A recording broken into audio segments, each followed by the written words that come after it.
যুক্তরাষ্ট্রের ক্যালিফোর্নিয়ার একটি ক্লিনিকের কাছে বোমা বিস্ফোরণে একজন নিহত হয়েছে, আহত হয়েছে অন্তত 4 জন।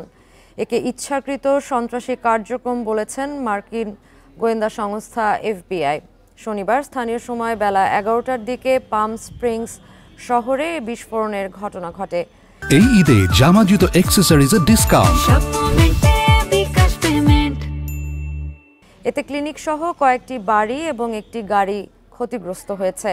নিহত ব্যক্তি ওই গাড়ির কাছেই ছিলেন বলে জানিয়েছেন শহরটির মেয়র, যদিও তার পরিচয় এখনও জানা যায়নি। প্রাথমিক তদন্তে বলা হয়েছে বোমাটি ওই গাড়ির ভেতরে রাখা ছিল। ক্লিনিকটি আমেরিকান রিপ্রোডাক্টিভ সেন্টার পরিচালিত। এদিকে এ ঘটনায় এক সন্দেহভাজনকে চিহ্নিত করেছে এফবিআই।